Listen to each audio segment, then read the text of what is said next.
If you want to know about 9/11, ask Charlie Sheen, because boy, he has a lot to say about the 9/11 conspiracy theories. As if we're ever going to be bumping into... I mean, how practical and useful is that as advice? Well, if you want to know about something, ask Charlie Sheen. No, listen, believe me. I'm never going to ask him. The way he is being at the moment, you could probably get him to return your phone call if you said, I need to talk to you, it's about 9/11 conspiracy theories. There's a whole thing on the web Does about he believe them or not? There's a whole thing on the web about how I am in the pay of some fascist organisation because I refuse to take Charlie Sheen's claims about 9/11 seriously. Well, hey, I'm sorry. I'm sure Martin must be very proud of his son. American Dreamz.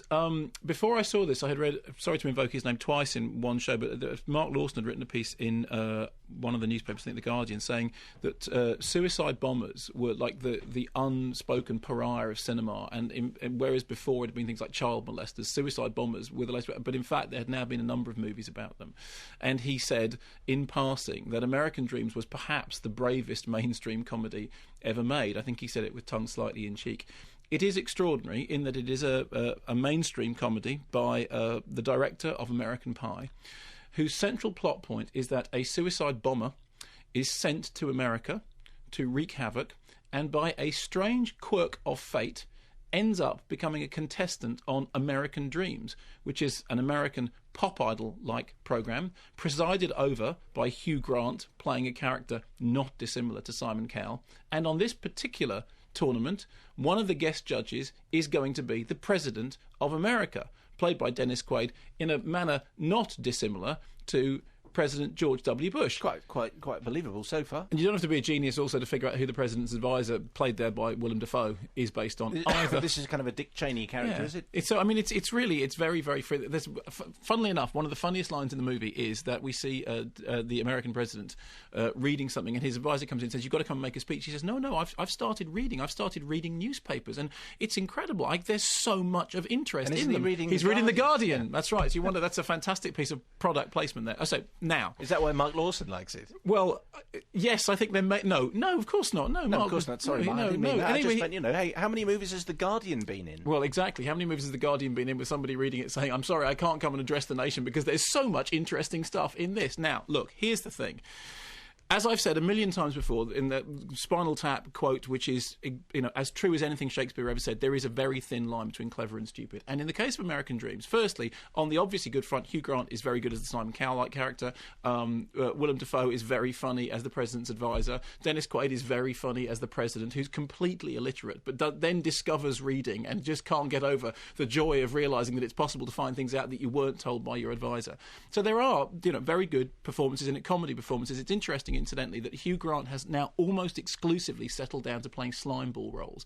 The way in which he's successful is that he plays Lucius. He plays characters who are lovable but hateful at the same time. It's very much the kind of the Bridget Jones character that he plays has taken over. And because you think when he started out in his career, he was meant to be the lovable one. He was meant to be the bumbling one in Four Weddings and a Funeral, who you liked. He was a little bit of a cad, a little bit of a rake. But actually, more and more, he's gone into this slimy area. And it's very interesting that he is very, very good at doing slimy. And I think he's a very fine comic actor. And I would much rather see somebody who is at ease with their dark side in the way that he is than, for example, Steve Martin, who doesn't have a dark side to speak of, to quote When Harry Met Sally. Okay, so all those things good. However, it is this very strange, edgy thing about a suicide bomber going to America, ending up on an American reality TV show, and it being from the director that it's from. It's one of those movies that you think, now, either you are being very, very brave, very satirical, very out there, you're making some, or you have misjudged this so badly that your subject matter is going to flatten the movie. And the really interesting thing about American Dreamz is you never really know which of those two is true, even when it gets to the end.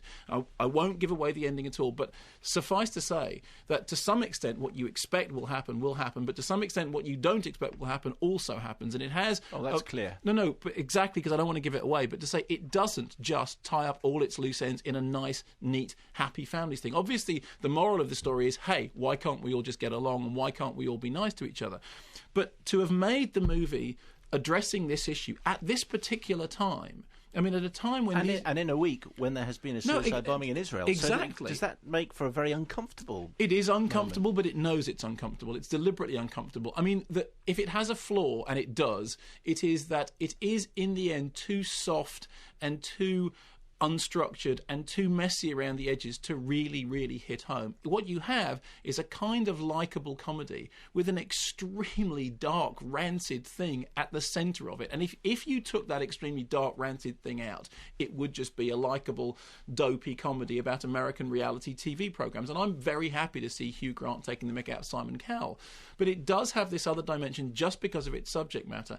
And I sat next to James King watching it. I felt uncomfortable from beginning to end. Because you were sitting next to James? Because I was sitting next to James, and also because of the subject of the film. And I have to say that I think that is probably its strength, but I suspect it is also the thing that will stop it from being a huge hit.